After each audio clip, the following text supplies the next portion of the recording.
If you go to plug in your phone, but it says slow charger or gives you a warning that says you have a slow charger, I'm going to walk you through exactly what that is and the easy way to get it fixed.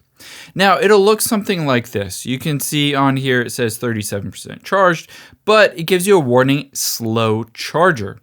And essentially what this means is you're using a charger that doesn't have enough wattage for your iPhone. So you can see here this small rectangular charger, and this has a USB-C on here. This is a slow charger. This is only 5 watts. What you're going to want to use is this charger right here, something that's 20 watt, and you can see on here it is sort of rectangular in shape, and it usually has a USB-C port instead of a USB 2 port.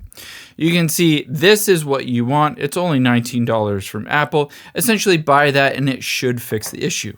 However, if it doesn't, let's make sure your phone isn't overheating. So just open up the settings app on your iPhone, tap on battery here, and check to see if there's a warning somewhere on here that says your iPhone is overheating.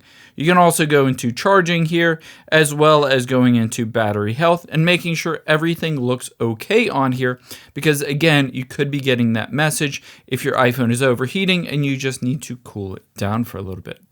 I hope this helps. I know you're busy, so thanks for spending a little bit of your day here with me, and I'll catch you on the next one.